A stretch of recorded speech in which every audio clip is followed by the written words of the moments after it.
Hello दोस्तों, नमस्कार। आप सभी का हमारे यूट्यूब चैनल पर स्वागत है। तो आज की यह वीडियो आप सभी लोगों के लिए काफ़ी ज़्यादा महत्वपूर्ण होने वाली है, क्योंकि आज से हम लोग क्लास 12 फीस के लिए इंपॉर्टेंट क्वेश्चंस को स्टार्ट करने वाले हैं। और सबसे पहले हम लोग क्लास 12 फीस का जो पहला चैप्टर होता है वैद्युत आवेश तथा क्षेत्र, उसके महत्वपूर्ण हम लोग बहुविकल्पी प्रश्नों को करने वाले हैं, जो कि आपके बोर्ड एग्जाम में 1 नंबर के लिए आता है। ठीक है, तो वीडियो काफ़ी ज़्यादा महत्वपूर्ण होने वाली है, इसीलिए आप लोग वीडियो के अंत तक बने रहिएगा। और साथ ही में वीडियो में आगे बढ़ने से पहले मैं आपको बताना चाहता हूँ कि यदि आपको वीडियो पसंद आता है तो आप लोग वीडियो को लाइक कर सकते हैं और चैनल को सब्सक्राइब कर सकते हैं, अपने दोस्तों के साथ शेयर भी कर सकते हैं। और उसके अलावा यदि आप लोग चाहें तो हमारा टॉपर ग्रुप भी ज्वाइन कर सकते हैं, जिसका चार्ज एक सब्जेक्ट के लिए मात्र 100 रुपये है। और उसमें आपको मिलेगा क्लास 12, अगर आप लोग फिजिक्स का लेते हैं तो आपको मिल जाएगा क्लास 12 फिजिक्स के जितने भी चैप्टर होते हैं उन सभी का नोट्स, और साथ में इस प्रकार से इंपॉर्टेंट क्वेश्चन आंसर वगैरह भी आपको हैंड रिटन मिलने वाले हैं। तो इसको भी ज्वाइन करना है, वो लोग ज्वाइन कर सकते हैं। यदि आप लोग फिजिक्स का लेंगे तो आपको फिजिक्स के notes plus important question answer दिए जाएंगे। यदि आप लोग बायोलॉजी का लेंगे तो आपको बायोलॉजी के notes plus important question answer दिए जाएंगे। और यदि आप लोग केमिस्ट्री का लेंगे तो आपको केमिस्ट्री का notes plus important question answer दिए जाएंगे। तो आपको कैसे लेना है वो सारी जानकारी आप लोग हमारे व्हाट्सएप नंबर पर व्हाट्सएप करके जानकारी प्राप्त कर सकते हैं। और साथ ही में यदि आपको व्हाट्सएप नंबर जो आपका होने वाला है वो आप लोग डिस्क्रिप्शन बॉक्स से निकाल सकते हो। और यदि आपको वहाँ पर कोई भी समस्या होती है तो मैं आपको यहाँ पर व्हाट्सएप नंबर दिखा देता हूँ, आप लोग इस पर मैसेज कर सकते हैं। ये आपका व्हाट्सएप नंबर होने वाला है, इस पर आप लोग मैसेज करेंगे और सारी जानकारी को प्राप्त करके टॉपर ग्रुप ज्वाइन करना चाहते हैं तो ज्वाइन कर सकते हैं। उसमें आपको मिलेगा हैंड रिटन नोट्स, जो कि काफ़ी अच्छा होने वाला है। और साथ में इंपॉर्टेंट क्वेश्चन आंसर भी बनना स्टार्ट हो गए हैं, तो उसका PDF भी आपको उसमें देखने को मिलता रहेगा। उसका चार्ज मात्र 100 रुपये एक सब्जेक्ट के लिए। और ये आपका व्हाट्सएप नंबर हो जाता है 97 93 44 00 81 पर आपको मैसेज करना है। और इसी पर आप लोग पेमेंट करके स्क्रीनशॉट भी भेज सकते हैं इसी नंबर पर। और इसी नंबर पे आप लोग चाहें तो फ़ोनपे, पेटीएम, गूगल पे जो भी आप करना चाहें तो कर सकते हैं। इसी पर सारी चीज़ें आपको देखने को मिल जाएंगी। ठीक है, तो चलिए अब हम लोग वीडियो को शुरू कर देते हैं। तो आज के जो वीडियो होने वाली 2024 बोर्ड एग्जाम के लिए काफ़ी ज़्यादा महत्वपूर्ण होने वाली है, क्योंकि आज से हम लोग क्लास 12 फीस के लिए महत्वपूर्ण प्रश्नों की सीरीज को स्टार्ट करने वाले हैं। और सबसे पहले हम लोग क्लास 12 फीस का जो पहला चैप्टर होता है विद्युत आवेश तथा क्षेत्र से हम लोग स्टार्ट करने वाले हैं। तो सबसे पहले हम लोग आज के वीडियो में देखने वाले हैं क्लास 12 फीस का जो पहला चैप्टर होता है विद्युत आवेश तथा क्षेत्र, उसके जो भी महत्वपूर्ण बहुविकल्पी प्रश्न होते हैं जिनकी संभावना आपके बोर्ड एग्जाम में आने के लिए काफ़ी ज़्यादा होती है, उनको हम लोग सबसे पहले देखने वाले हैं। ठीक है, तो चलिए हम लोग वीडियो को शुरू करते हैं। और यदि आपको वीडियो पसंद आता है तो आप लोग ज़रूर लाइक कर दिया करें, क्योंकि एक लाइक से आपका कुछ जाएगा नहीं और साथ ही में हमको मोटिवेशन वगैरह मिलता है इसी प्रकार के वीडियोस को बनाने के लिए। ठीक है, तो इसलिए आप एक छोटा सा लाइक है तो आप लोग कर सकते हो। ठीक है, आराम से। तो चलिए हम लोग वीडियो को स्टार्ट कर देते हैं। तो आज का जो हमारा पहला क्वेश्चन होने वाला है वो आपका होने वाला है वैद्युत क्षेत्र की तीव्रता का मात्रक है। हम लोग को बताना है कि वैद्युत क्षेत्र की तीव्रता का मात्रक कौन सा है। इसमें बहुत सारे ऑप्शन दिए गए हैं, यानी कि 4 ऑप्शन दिए गए हैं। इसी प्रकार से आपके बोर्ड एग्जाम में क्वेश्चन पूछा जाता है, तो इसीलिए आपको यहाँ पर ध्यान देना है। ठीक है, पहला ऑप्शन में दिया गया है वोल्ट अपान में मीटर स्क्वायर, दूसरा ऑप्शन में दिया गया है वोल्ट अपान में मीटर, तीसरा ऑप्शन इसमें दिया गया है वोल्ट इंटू मीटर, और चौथा ऑप्शन में दिया गया वोल्ट इंटू मीटर स्क्वायर। तो सबसे पहले हम लोग को वैद्युत क्षेत्र की तीव्रता का फॉर्मूला पता होना चाहिए, तभी हम लोग इसका मात्रक निकाल पाएंगे। तो वैद्युत क्षेत्र की तीव्रता का जो फॉर्मूला होता है वो आप लोग 2 प्रकार से बता सकते हो। सबसे पहले आपको ये चीज़ पता होना चाहिए, वैद्युत क्षेत्र की जो तीव्रता होती है उसको हम लोग E से प्रदर्शित करते हैं। ठीक है, ये चीज़ आपको यहाँ पर ध्यान देना है। तो इसका जो फार्मूला होता है वो आप लोग 2 तरीके से निकाल सकते हो। इसका तो एक फार्मूला हो जाता है, एक फार्मूला जो इसका होता है E बराबर आपका हो जाता है F अपान में Q। ठीक है, ये आपका पहला फार्मूला हो जाता है। इसी का जो दूसरा फार्मूला हो जाता है आपका E बराबर B अपान में D। ये दोनों कैसे हैं, वैद्युत क्षेत्र की तीव्रता के फॉर्मूले हैं। ठीक है, अब इससे हम लोग को क्या निकालना है, सबसे पहले हम लोग को मात्रक निकालना है, तभी हम लोग वैद्युत क्षेत्र की तीव्रता का सही मात्रक बता पाएंगे। तो सबसे पहले हम लोग इस वाले फार्मूले से निकाल करके देख लेते हैं। यदि यहाँ से इसका मात्रक मिल जाता जो ऑप्शन में दिया गया है तो हम लोग यहीं से टिक मार देंगे, और यदि इससे नहीं मैच करता है तो हम लोग इस वाले से निकाल करके देखेंगे। यानी कि दोनों के मात्रक पूछे जा सकते हैं, ये चीज़ आपको यहाँ पर ध्यान देना है। और दोनों का मात्रक मैं आपको यहाँ पर बता दूंगा। सबसे पहले यहाँ पर दिया गया है एफ का क्या मात्रक होता है आपका, न्यूटन हो जाता है। ठीक है, तो न्यूटन अपान में क्या दिया गया नीचे Q, तो Q का मात्रक क्या हो जाता है आपका कूलाम। तो इस प्रकार से क्या हो जाएगा, न्यूटन अपान में कूलाम। ये आपका पहला मात्रक निकल करके आ गया। ठीक, दूसरा मात्रक इसमें क्या है, E बराबर क्या है B अपान में D। तो B बराबर क्या हो, B क्या हो जाएगा वोल्ट अपान में क्या हो जाएगा D, यानी डिस्टेंस का क्या हो जाएगा मीटर अपान में मीटर। तो इस प्रकार से अब इन दोनों में से देखो जो सा आपको इसमें मिल जाए ऑप्शन में उसी पे आप लोग सही टिक लगा देना। सबसे पहला ऑप्शन इसमें दिया गया वोल्ट अपान में मीटर स्क्वायर, तो वो तो इन दोनों से मैच नहीं कर रहा, तो ये आपका सही ऑप्शन नहीं है। दूसरा ऑप्शन में दिया गया वोल्ट अपान में मीटर, तो यहाँ पर आप लोग देखोगे वोल्ट अपान में मीटर, ये आपका सही ऑप्शन हो जाएगा। यानी कि यहाँ पर जो दूसरा वाला ऑप्शन दिया गया है वोल्ट अपान में मीटर, बी ऑप्शन, ये आपका सही ऑप्शन हो जाएगा। तो इसे आप अपनी कॉपी में नोट कर लो। फिर हम लोग अगले क्वेश्चन की ओर बढ़ते हैं, क्योंकि आपका जो पहला ऑप्शन था वो आपका गलत था, दूसरा ऑप्शन इसमें सही है। तो बल क्षेत्र की तीव्रता का जो मात्रक हो जाता है वो आपका हो जाएगा वोल्ट अपान में मीटर। ये चीज़ आपको यहाँ पर याद रखना है। और यदि आपका यहाँ पर वोल्ट अपान में मीटर ना दे करके न्यूटन अपान में कूलाम दिया होता तो ये भी आपका सही ऑप्शन हो जाता। तो इसीलिए आपको दोनों मात्रक को याद रखना है और दोनों ही फॉर्मूले को भी आपको याद रखना है, तभी आप लोग इसका आंसर सही बता पाओगे। तो इतना आप लोग अपनी कॉपी में नोट करो। फिर हम लोग अगले क्वेश्चन की ओर बढ़ते हैं, और ध्यान से अपनी कॉपी में इस क्वेश्चन को नोट कर लो और साथ में दूसरे वाले ऑप्शन पे सही टिक लगा लो, ताकि आपको सारी चीज़ें बहुत ही अच्छे तरीके से क्लियर होती चलें लगातार, यानी कि समय के साथ साथ। अगला क्वेश्चन इसमें दिया गया है 8 कूलाम ऋण आवेश में उपस्थित इलेक्ट्रॉन की संख्या है। ये आपका एक छोटा सा न्यूमेरिकल है जो कि आपका बहुविकल्पी प्रश्न में पूछा जा सकता है। तो इसको आपको बहुत अच्छे तरीके से मैं आपको सॉल्व करना सिखाऊंगा, बहुत ही आप लोग शानदार तरीके से सॉल्व कर लोगे। तो सबसे पहले हम लोग को क्या है इसमें बताना है, हम लोग को बताना है कि 8 कूलाम ऋण आवेश है, उसमें उपस्थित इलेक्ट्रॉन की कितनी संख्या है। हम लोग को संख्या बतानी है, इलेक्ट्रॉनों की संख्या बतानी है 8 कूलाम ऋण आवेश में। तो चलो सबसे पहले हम लोग इसका फार्मूला देखते हैं कि इसका फार्मूला क्या होता है। तो Q बराबर आपको पता होगा, Q बराबर क्या होता है N इंटू ई, ये आपका फार्मूला हो जाता है। तो E क्या होता है, तो आप लोगों को पता होगा जो E होता है वो आपका क्या हो जाता है, इलेक्ट्रॉन पर आवेश। इलेक्ट्रॉन पर आवेश जो होता है उसको हम लोग E से प्रदर्शित करते हैं, ठीक। और N क्या होता है आपका, N जो आपका हो जाता है वो आपका होता है इलेक्ट्रॉनों की संख्या। इलेक्ट्रॉनों की संख्या को हम लोग किससे प्रदर्शित करते हैं, N से करते हैं, ठीक है, इलेक्ट्रॉनों की संख्या। ये सारी चीज़ें आप लोग अपनी कॉपी में नोट करते हुए चलना, ताकि आपको सारी चीज़ें क्लियर होती चलें। अब हम लोग क्या निकालना है, हम लोग को निकालना है 8 कूलाम ऋण आवेश में उपस्थित इलेक्ट्रॉनों की संख्या, यानी कि N निकालना है। इलेक्ट्रॉनों की संख्या कौन सी है, N निकालना है हम लोग को, ठीक है। हम लोग क्या चीज़ पता है, हमको Q पता है, हमको E आपका जानते होंगे कि जो E का मान होता है वो कितना हो जाता है, इलेक्ट्रॉनों पर जो आवेश होता है कितना होता है, आपको पता होगा। जो इलेक्ट्रॉन पर आवेश होता है वो आपका हो जाता है 1.6 गुणे 10 की घात -19 कूलाम, इतना होता है ना। ये चीज़ आपको यहाँ पर याद रखनी है। तो हम लोग क्या निकालना है, इसमें से हम लोग को N निकालना है, यानी कि इलेक्ट्रॉनों की संख्या निकालनी है। हम लोग को Q दिया हुआ है और E का मान मैंने आपको बता दिया है। E का मान आपका हो जाता है 1.6 गुणे 10 की घात -19 कूलाम हो जाता है, ठीक है। तो अब हम लोग आगे इसको सॉल्व करेंगे तो क्या हो जाएगा, हम लोग को N निकालना है। तो N बराबर क्या हो जाएगा आपका Q अपान में E, यानी कि E को हम लोग इसके बटे में भेज देंगे। तो N निकालना है, तो N तो हमको पता नहीं है, तो हम लोग क्या करेंगे, N बराबर आपका हो जाएगा Q कितना है आपका 8 है, क्योंकि 8 कूलाम दिया गया है ना। तो 8 आप लोग यहाँ पर ऊपर लिख दोगे, नीचे E का मान मैंने आपको बताया 1.6 गुणे 10 की घात -19 कूलाम, ठीक है, इतना मैंने आपको बताया। तो हम लोग क्या करेंगे, इसमें हम लोग स्क्रीन पर दिख नहीं रहा था क्या, हाँ इतना आपका हो गया, ठीक है। अब हम लोग क्या करेंगे, इसमें हम लोग दशमलव को हटा देंगे, फिर ये आपका ऊपर 0 बढ़ जाएगा। तो क्या हो जाएगा 16 एकम 16, 16 पंचे 80, तो ये आपका कट जाएगा। तो आपका कितना आ जाएगा, N बराबर हो जाएगा आपका 5, नीचे तो आपका केवल 10 की घात -19 बचा ना, तो इतना आप लोग लिख दोगे। अब हम लोग क्या करेंगे, इसका 10 की घात जो -19 है इसको जब हम लोग ऊपर लेके जाएंगे तो क्या हो जाएगा, N बराबर 5 गुणे आपका क्या हो जाएगा 10 की घात 19 हो जाएगा, क्योंकि आपका नीचे माइनस में है, जब ऊपर जाएगा तो आपका प्लस में हो जाएगा। तो N बराबर कितना आ जाएगा, 5 गुणे 10 की घात 19, यानी कि जो इलेक्ट्रॉनों की संख्या निकल करके आ जाएगी 8 कूलाम में, वो कितना हो जाएगा आपका 5 गुणे 10 की घात 19 हो जाएगा, ठीक है, ये आपका 19 कूलाम हो जाएगा। तो इस प्रकार से इसमें आपको सही ऑप्शन देखना है, टिक लगा देना है। तो इसमें जो आपका पहला ऑप्शन आप लोग देख पा रहे होगे, ये मैंने आपको बताया था सॉल्यूशन, ठीक है।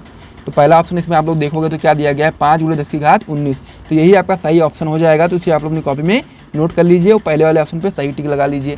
मैं उम्मीद करता हूं कि अभी तक 2 क्वेश्चन मैंने आपको बताए हैं और दोनों आप लोग बहुत ही अच्छे तरीके से समझ गए होंगे। और यदि आपको बहुत ही अच्छे तरीके से समझ में आ गया है तो आप लोग जल्दी से वीडियो को लाइक कर दो और साथ में कमेंट करके बताओ कि आपको क्लियर हो रहा है, ठीक है। चलो अब हम लोग अगले क्वेश्चन की ओर बढ़ते हैं। अगला क्वेश्चन इसमें दिया गया है कि एक विद्युत क्षेत्र विक्षेपित कर सकता है। हम लोग को बताना है कि जो विद्युत क्षेत्र होता है वो विक्षेपित कर सकता है। तो उसमें ऑप्शन दिए गए हैं, पहला ऑप्शन इसमें दिया गया है एक्स किरणों को, दूसरा ऑप्शन इसमें दिया गया है न्यूट्रॉनों को, तीसरा ऑप्शन इसमें दिया गया है अल्फा कणों को और चौथा ऑप्शन इसमें दिया गया है गामा किरणों को। तो इसमें से हम लोग को बताना है कि जो विद्युत क्षेत्र होता है वो किस चीज़ों को विस्थापित कर सकता है, ठीक है। तो इसमें जो आपका ऑप्शन सही हो जाता है आपका हो जाता है सी, यानी कि अल्फा कणों को जो विद्युत क्षेत्र होता है वो विक्षेपित कर सकता है। तो इसलिए आप लोग तीसरे वाले ऑप्शन पे सही टिक लगा लो। फिर हम लोग अगले क्वेश्चन की ओर बढ़ते हैं। ये सारे क्वेश्चन आप लोग अपनी कॉपी में नोट करते हुए चलना। यदि आप लोग टॉपर ग्रुप ज्वाइन नहीं किए हो और यदि आप लोग ज्वाइन किए हो तो आपको ये सारा PDF उसमें देखने को मिल जाएगा। तो अगला क्वेश्चन इसमें दिया गया है, किसी कुचालक माध्यम का परावैद्युतांक K हो सकता है, तो K बराबर हम लोग को बताना है कितना हो सकता है। पहला ऑप्शन में दिया गया -4, दूसरा ऑप्शन में दिया गया 0, तीसरा ऑप्शन में दिया गया 0.8 और चौथा ऑप्शन में दिया गया है 6। तो हम लोग को सबसे पहले पता होना चाहिए जो किसी कुचालक माध्यम का जो परावैद्युतांक K होता है किसके बराबर हो सकता है। सबसे पहले आपको ये चीज़ पता होना चाहिए, ठीक है। जो K होता है, इसको मैं पेज को हटा देता हूँ इस प्रकार से। तो जो आपका K होता है वो आपका या तो बराबर हो जाएगा 1 के, ठीक है, या तो आपका 1 से बड़ा होगा, लेकिन 1 से कम नहीं होगा। K का जो मान होगा या तो K के बराबर, K का जो मान होगा या तो वो 1 के बराबर होगा या फिर 1 से ज़्यादा होगा, लेकिन 1 से कम नहीं होगा K का मान। ये चीज़ आपको यहाँ पर याद रखनी है। तो पहला ऑप्शन आप लोग देखोगे तो -4 है, यानी कि 1 से कम है, तो ये आपका सही ऑप्शन नहीं होगा। दूसरा ऑप्शन देखोगे तो ये भी आपका 0 है, ये भी आपका 1 से कम है, तो ये भी आपका सही ऑप्शन नहीं होगा। तीसरा ऑप्शन आप लोग देखोगे 0.8 है, तो ये भी आपका 1 से कम है, तो इसलिए ये भी आपका सही ऑप्शन नहीं होगा। लेकिन जो आप लोग इसमें लास्ट ऑप्शन देखोगे 6, ये आपका सही ऑप्शन हो जाएगा, क्योंकि ये आपका 1 से अधिक है। 1 हो या तो 1 से अधिक हो K का मान तो चलता है। तो ये चीज़ आपको यहाँ पर याद रखनी है कि किसी कुचालक माध्यम में जो परावैद्युतांक जो K होता है उसका मान या तो 1 होगा या तो 1 से अधिक होगा, लेकिन 1 से कम नहीं होगा। ये चीज़ आपको यहाँ पर याद रखनी है। तो इसीलिए आपका जो लास्ट ऑप्शन हो जाता है ऑप्शन नंबर D, ये आपका सही ऑप्शन हो जाता है। तो इसे आप लोग अपनी कॉपी में नोट कर लो। फिर हम लोग अगले क्वेश्चन की ओर बढ़ते हैं, ठीक है। तो इतना आप लोग जल्दी से नोट कर लीजिए, फिर हम लोग अगले क्वेश्चन की ओर बढ़ते हैं। अगला क्वेश्चन इसमें दिया गया है कि विद्युत क्षेत्र की तीव्रता का मात्रक है। अब जो पहला क्वेश्चन आपने देखा था वो भी आपका विद्युत क्षेत्र तीव्रता का मात्रक का ही क्वेश्चन था, यहाँ पर आप लोग देखोगे, ठीक है। लेकिन इसमें चेंज क्या है ये चीज़ आपको यहाँ पर समझनी है। मैंने आपको बताया था विद्युत क्षेत्र की तीव्रता के लिए 2 फॉर्मूले मैंने आपको बताए थे, और 2 फॉर्मूले से आपके 2 मात्रक निकले थे। दोनों मात्रक को मैंने आपको बताया था, तो उसी 2 मात्रक का इसमें खेल है, ठीक है। जो इसमें आप लोग देखोगे इसमें कहीं वोल्ट नहीं दिया गया। इसमें जो पहला मात्रक मैंने आपको बताया था विद्युत क्षेत्र की तीव्रता का, वो कौन सा था आपका, वोल्ट अपान में मीटर था, ठीक, जो कि आपका किस फॉर्मूले से निकल कर के आया था, E बराबर किससे निकल रहा था, B अपान में D से निकला था ना। और दूसरा जो मैंने आपको बताया था वो क्या था आपका, F अपान में Q था, जिसका मात्रक था आपका न्यूटन अपान में कूलाम। इस प्रकार से था ना। ये दोनों कैसे थे, विद्युत क्षेत्र की तीव्रता के मात्रक थे। तो इन दोनों में से अब आप लोग को इसमें देखना इसमें कौन सा दिया। पहले वाला जो आपका क्वेश्चन था उसमें आपका दिया था वोल्ट अपान में मीटर, यानी कि ये वाला मात्रक उसमें दिया गया था, तो इसलिए आप लोगों ने इस वाले पर सही टिक लगाया था। लेकिन ये जो आपका क्वेश्चन नंबर 5 है, इसमें दिया गया है विद्युत क्षेत्र की तीव्रता का जो मात्रक दिया गया है वो आपको कौन सा दिया गया है, ऑप्शन नंबर आप लोग इसमें देखोगे न्यूटन अपान में कूलाम, यानी कि क्वेश्चन ऑप्शन नंबर आप लोग देखोगे तीसरा, तो न्यूटन अपान में कूलाम, ये आपका सही ऑप्शन हो जाएगा। क्योंकि ये दोनों मात्रक मैंने आपको बताए थे, ये भी बताया था कि आपको यहाँ पर याद रखना है। तो इस प्रकार से आप लोग यहाँ से देखोगे तो इसका जो दूसरा आपका जो मात्रक था न्यूटन अपान में कूलाम, इसमें आपका ये वाला सही हो जाएगा। तो ऑप्शन नंबर जो C होगा न्यूटन अपान में कूलाम, ये आपका सही ऑप्शन हो जाएगा। इसे आप लोग अपनी कॉपी में नोट कर लो, और साथ ही में इन दोनों फॉर्मूले को एक बार फिर से रिवाइज कर लो और दोनों मात्रक को भी याद कर लो, ठीक है। और जितने भी ऑप्शन आपको पहले से पता है सही वाले, वो आप लोग कमेंट करके बता सकते हो, ठीक है। अब हम लोग अगले क्वेश्चन की ओर बढ़ते हैं। अगला क्वेश्चन इसमें दिया गया है कि निर्वातकी वैद्युतशीलता का मात्रक है। तो निर्वातकी वैद्युतशीलता जो आपका होता है उसको हम लोग क्या बोलते हैं, उसको हम लोग बोलते हैं E0। तो E0 का जो फॉर्मूला हो जाता है क्या हो जाता है, वो भी आपको यहाँ पर याद रखना चाहिए। तो E0 का जो मात्रक होता है क्या होता है आपका, हो जाता है कूलाम स्क्वायर अपान में क्या हो जाता है आपका, न्यूटन इनटू मीटर स्क्वायर, ठीक है। इस प्रकार से भी आपका ये जो मात्रक होता है सही हो जाता है। लेकिन यदि आप लोग चाहो तो उसको अलग तरीके से बता सकते हो। E0 बराबर इस प्रकार से आपका हो जाता है, ये भी आपका सही मात्रक हो जाता है। लेकिन यदि आप लोग चाहो तो जो आपका न्यूटन नीचे दिया गया इसको हम लोग ऊपर भेज देंगे, तो किस प्रकार से मात्रक आपका चेंज हो जाएगा, थोड़ा सा बदल जाएगा। तो क्या हो जाएगा, कूलाम स्क्वायर। अब ये आपका जो न्यूटन है आपका नीचे है, तो यह प्लस में ऊपर जाएगा तो क्या हो जाएगा, माइनस में हो जाएगा। तो क्या हो जाएगा, न्यूटन इनवर्स, ठीक है, अपान में क्या हो जाएगा, मीटर स्क्वायर। तो ये दोनों आपका U0 का मात्रक हो जाएगा, ठीक है। तो यहाँ पर आप लोग को मैच करना है। यदि आपको ये वाला मात्रक मिल जाए देखने को इस ऑप्शन में, किसी भी ऑप्शन में, यदि आपको ये वाला मिल जाए, दोनों में से कोई भी मिल जाए, तो आपका सही ऑप्शन आपको लगा देना है। तो पहला ऑप्शन में दिया गया न्यूटन मीटर स्क्वायर अपान में कूलाम स्क्वायर, तो आप लोग मैच करोगे इसमें दोनों में से कोई भी इसमें से मैच नहीं कर रहा, तो पहला ऑप्शन आपका गलत हो जाएगा। दूसरा ऑप्शन में दिया गया एम्पियर मीटर इनवर्स, ये भी आपका गलत ऑप्शन है। तीसरा ऑप्शन में दिया गया है न्यूटन कूलाम इनवर्स, ये भी आपका गलत ऑप्शन है। चौथा ऑप्शन में दिया गया है कूलाम स्क्वायर न्यूटन इनवर्स अपान में मीटर स्क्वायर, यानी कि ये वाला जो आपका ऑप्शन हो जाएगा ये आपका सही ऑप्शन हो जाएगा। यानी कि क्वेश्चन नंबर जो आपका छठा है इसमें आपका जो ऑप्शन नंबर 4 है यानी कि डी है कूलाम स्क्वायर न्यूटन इनवर्स अपान में मीटर स्क्वायर, ये आपका सही ऑप्शन हो जाएगा निर्वात की विद्युतशीलता का मात्रक का। ठीक है, तो इसे भी आप लोग अपनी कॉपी में नोट कर लो, फिर हम लोग अगले क्वेश्चन की ओर बढ़ते हैं। ये सारे क्वेश्चन जरूरी हैं आप लोगों के लिए, तो इसलिए आप लोग इसे नोट करते हुए चलना। अभी से आप लोग तैयार करोगे तो आपको बहुत ही अच्छे तरीके से तैयार भी कर लोगे और साथ में बहुत ही अच्छे नंबर भी आपके आने वाले हैं। अगला क्वेश्चन इसमें दिया गया क्वेश्चन नंबर 7 जो कि आपका होता है कि विद्युत फ्लक्स का मात्रक है। तो हम लोग को बताना है कि विद्युत फ्लक्स का मात्रक हम लोग को इसमें बताना है। सबसे पहले हम लोग को पता होना चाहिए विद्युत फ्लक्स का फार्मूला।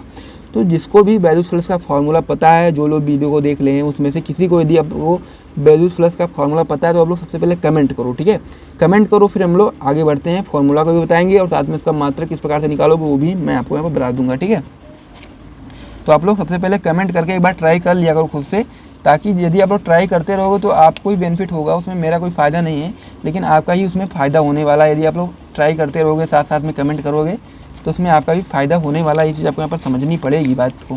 ठीक है, तो सबसे पहले हम लोग को इसमें बताना है विद्युत फ्लक्स का मात्रक। तो विद्युत फ्लक्स का मात्रक निकालने के लिए सबसे पहले हम लोग को विद्युत फ्लक्स का क्या पता होना चाहिए, हमको पता होना चाहिए विद्युत फ्लक्स का फॉर्मूला। तो जो विद्युत फ्लक्स होता है उसको हम लोग किससे प्रदर्शित करते हैं, आपका फाई से प्रदर्शित करते हैं। ये आपका क्या हो जाता है फाई। फाई बराबर क्या होता है आपका फॉर्मूला EA cos थीटा। ठीक है, अब इसको आगे हम लोग को सॉल्व करना है, काफ़ी इंपॉर्टेंट है ये। ई क्या होता है आपका विद्युत क्षेत्र की तीव्रता। तो विद्युत क्षेत्र की तीव्रता का जो फॉर्मूला था वो मैंने आपको बताया था, क्या था, दो फॉर्मूले बताए थे, E बराबर F/Q और एक बताया था E बराबर B/D। तो B/D से हम लोग निकाल करके देखते हैं। सबसे पहले क्या लिखोगे आप लोग, E की जगह पर क्या लिख देंगे हम लोग, क्या लिख देंगे वोल्ट। B/D से आप लोग निकालोगे जब इसका मात्रक तो क्या हो जाएगा वोल्ट अपान में मीटर हो जाएगा। ठीक है, और यहाँ पर A दिया गया है तो क्षेत्रफल के लिए हम लोग क्या लिखेंगे मीटर स्क्वायर कर देंगे इस प्रकार से। तो यहाँ से क्या हो जाएगा मीटर से स्क्वायर कैंसिल हो जाएगा तो क्या बचेगा वोल्ट इंटू मीटर, यानी कि फाई का मात्रक क्या आ जाएगा वोल्ट। फाई बराबर क्या हो जाएगा वोल्ट इंटू मीटर, या क्या हो जाएगा फाई का मात्रक हो जाएगा, यानी कि विद्युत फ्लक्स का मात्रक हो जाएगा वोल्ट इंटू मीटर। क्योंकि मीटर और मीटर स्क्वायर जो था तो मीटर से स्क्वायर कैंसिल हो गया तो यहाँ पर बचा केवल मीटर बचा और यहाँ पर वोल्ट बचा, यानी कि वोल्ट इंटू मीटर बचा। ठीक है, तो विद्युत फ्लक्स का जो मात्रक हो जाएगा कौन सा हो जाएगा, option number D volt into meter, ये आपका सही ऑप्शन हो जाएगा। तो सब कॉपी में नोट कर लो, फिर हम लोग अगले क्वेश्चन की ओर बढ़ते हैं। और साथ में विद्युत फ्लक्स का जो फॉर्मूला था वो भी आप लोग याद कर लो। ठीक है, इंपॉर्टेंट होता है, न्यूमेरिकल वगैरह भी, अगर न्यूमेरिकल भी आप लोग सॉल्व करने जाओगे तो उसमें भी आपकी वो हेल्प करेगा और साथ में इस प्रकार से छोटे मोटे क्वेश्चन भी आप लोग आराम से कर पाओगे। अगला क्वेश्चन इसमें दिया गया है विद्युत क्षेत्र ई वेक्टर में पी वेक्टर आघूर्ण वाले द्विध्रुव पर लगने वाला बल आघूर्ण है। ठीक है, पहला ऑप्शन में दिया गया है P vector cross E vector. ठीक है, दूसरा ऑप्शन में दिया गया है E vector dot P vector, तीसरा ऑप्शन में दिया गया है शून्य और चौथा ऑप्शन में दिया गया है E vector cross P vector. ठीक है, तो इसमें से हमको सही बताना है कि विद्युत क्षेत्र ई वेक्टर में पी वेक्टर आघूर्ण वाले द्विध्रुव पर लगने वाला बल आघूर्ण होगा जो कि आपका हो जाएगा, यानी कि पहला ऑप्शन जो हो जाता है P vector cross E vector आपका सही ऑप्शन हो जाता है। इसलिए आप लोग इस पर टिक लगा लो, फिर हम लोग अगले क्वेश्चन की ओर बढ़ते हैं। अगला क्वेश्चन इसमें दिया गया है कि निम्न में कौन विद्युत क्षेत्र की तीव्रता का मात्रक नहीं है। तो हम लोग को बताना है कि विद्युत क्षेत्र की तीव्रता का मात्रक कौन सा नहीं है। तो दो ऑप्शन तो आप लोग यहाँ से तुरंत ही बता दोगे। पहला आप लोग बता दोगे न्यूटन अपान में कूलाम, ये आपका क्या है विद्युत क्षेत्र की तीव्रता का मात्रक है। मैंने आपको बताया था, दो फॉर्मूले बताए थे, तो दोनों फार्मूले से आप लोग पहले फार्मूले से आप लोग ये वाला मात्रक जान गए होंगे। न्यूटन अपान में कूलाम क्या है विद्युत क्षेत्र की तीव्रता का मात्रक है। दूसरा ऑप्शन इसमें बताओगे आप लोग वोल्ट अपान में मीटर, ये भी आपका क्या है विद्युत क्षेत्र की तीव्रता का मात्रक है। और इसमें जो आपका बी वाला ऑप्शन है ये आपका जो जूल अपान में कूलाम मीटर है जो आपका है, ये आप लोग आगे सॉल्व करोगे तो ये भी आपका विद्युत क्षेत्र की तीव्रता का मात्रक निकल करके आ जाएगा। यानी कि जो आपका जूल अपान में कूलाम है पहला वाला ऑप्शन, ये आपका विद्युत क्षेत्र की तीव्रता का मात्रक नहीं है। तो इसीलिए आप लोग इस पर टिक लगा लो, ये आपका गलत ऑप्शन हो जाता है। यानी कि विद्युत क्षेत्र की तीव्रता का जो सही मात्रक होता है वो ये तीनों हो सकते हैं, लेकिन ये वाला नहीं हो सकता है। लेकिन हम लोग से पूछा गया है कि इनमें से हम लोग को बताना है कि कौन सा विद्युत क्षेत्र की तीव्रता का मात्रक नहीं है। तो जूल अपान में जो कूलाम है आपका विद्युत क्षेत्र की तीव्रता का मात्रक नहीं है। तो इसीलिए आप लोग पहले वाले ऑप्शन पर सही टिक लगा लो, फिर हम लोग अगले क्वेश्चन की ओर बढ़ते हैं। इस वीडियो का जो आपका लास्ट क्वेश्चन होने वाला है आपका होने वाला है वायु में रखे दो धन आवेशों के मध्य परावैद्युत पदार्थ रख देने पर इनके बीच प्रतिकर्षण बल का जो मान होगा वो कैसा हो जाएगा। पहला ऑप्शन में दिया गया बढ़ जाएगा, दूसरा ऑप्शन में दिया गया घट जाएगा, तीसरा ऑप्शन दिया गया वही रहेगा, या फिर चौथा ऑप्शन दिया गया है शून्य हो जाएगा। ठीक है, तो हम लोग को बताना है कि जब हम लोग y में दो धन आवेशों को रखते हैं और उसके मध्य में जब हम लोग परावेश पदार्थ को रख देते हैं तो उनके बीच में जो प्रतिकर्षण बल होगा वो कैसा हो जाएगा, घट जाएगा। ये चीज़ आपको यहाँ पर याद रखनी है। तो जो आपका ऑप्शन नंबर बी हो जाएगा, आपका सही ऑप्शन हो जाएगा, घट जाएगा। इस पर आप सही टिक लगा लो। और साथ ही में इसके साथ ही हम लोग वीडियो को समाप्त करते हैं। यदि आपको वीडियो पसंद आया तो वीडियो को लाइक करिए और साथ ही में एक छोटा सा प्यारा सा कमेंट भी करिएगा, ताकि हम लोग को बहुत ही अच्छा लगता है कमेंट को पढ़ने में। ठीक है, तो हम लोग मिलते हैं नेक्स्ट वीडियो में। तब तक आप लोग वीडियो को लाइक कर दो, चैनल को सब्सक्राइब कर दो और साथ में ये सारी चीज़ों को नोट कर लो और रिवाइज कर लो अच्छे तरीके से, ताकि आप लोग बोर्ड एग्जाम में अपना अच्छा स्कोर करो। ठीक है, तो हम लोग मिलते हैं नेक्स्ट वीडियो में। तब तक के लिए जय हिंद।